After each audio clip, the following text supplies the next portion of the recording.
अब मोहिबा भरोसे हनुमंता, बिनु हरि कृपा मिले नहीं संता। राम राम महाराज जी। नमो नारायण भैया, नमो नारायण। आप जैसे संत का दर्शन करने के लिए बहुत ही सौभाग्य होता है, तब हो पाती है दर्शन। जी जी जी जी। जी तो महाराज जी क्या नाम है आपका? हमारा शुभ नाम प्रताप महंत विनयगिरी महाराज जी। हमारे अखाड़े का नाम है श्री पंच शंभु आवाहन अखाड़ा। जी महाराज जी। तो महाराज जी हमारा पहला प्रश्न आपसे ये है कि आपने बहुत सुंदर भस्म लगाई हुई है, जी। तो ये भस्म का क्या कारण है? भस्म में ये कारण है, ये भस्मी जो है, जब आपने सुना भी होगा, लिखित में भी है। जी महाराज जी। जब भस्मासुर जो था, जी महाराज जी, उसने भोलेनाथ से वरदान मांगने के लिए, जी भोलेनाथ से वरदान मांगने के लिए तो उसने तपस्या करी भोलेनाथ की। जी महाराज जी। वो तो भोले हैं, जी वो तो सब पे कृपा करते हैं, जी, प्रसन्न जी। भी हो जाते हैं। जी तो उसके जब वो भोलेनाथ ने उसने क्या भस्मासुर ने तपस्या करी, तो भोलेनाथ प्रचंड हुए, प्रकट हुए, जी महाराज प्रसन्न भी हुए उससे, जी। उसकी तपस्या को देखकर। तो उसने वरदान मांगा भोलेनाथ से जी।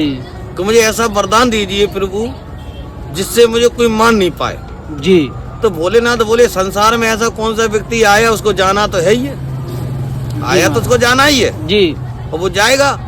जी महाराज। आया है वो जाएगा, राजा रंग फकीर, और कोई सिंहासन चढ़ चला, कोई बांधे गया जंजीर। जी महाराज।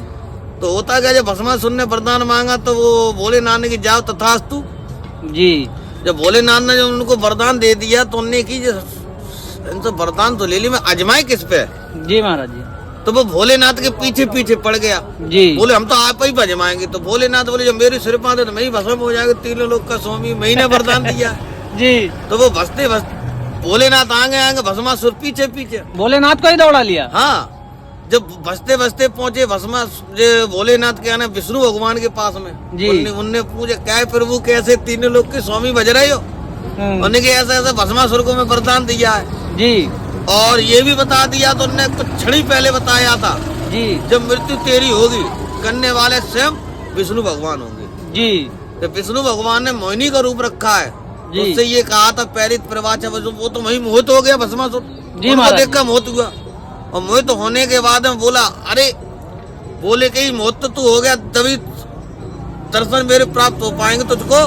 जब जैसे हम नृत्य करेंगे तुझको भी नृत्य करना पड़ेगा। जी। जैसे जैसे नृत्य करते जा रहे थे, तो जैसे ही विष्णु भगवान ने एक हाथ लगाया, करयाओं में एक लगाया, सिर पर से भस्मासुर हो गया भस्म। जी महाराज जी। फिर भस्म होने के बाद वो भस्मी गई कहाँ? जी।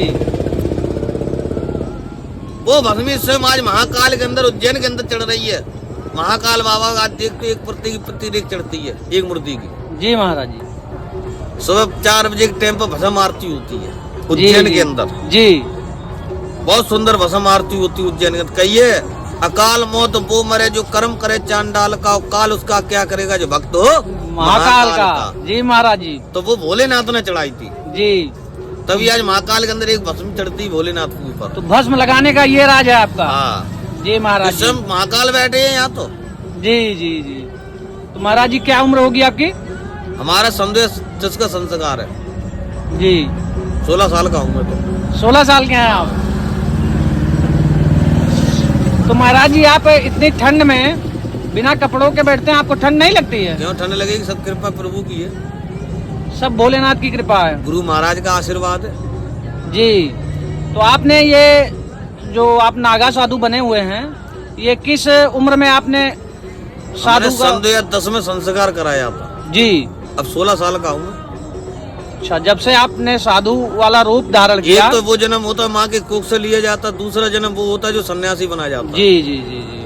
तुम तो वही उम्र बनाएगी जो हमारे पैदा हुआ हूँ मैं। जी जी। उसी उम्र के हिसाब से चलूंगा मैं। तो आप 16 साल के हैं अभी? जी जी बाबा जी। ठीक है बाबा जी। राम नमो नारायण। नारायण। हर हर महादेव। नमः पार्वती पते हर हर महादेव।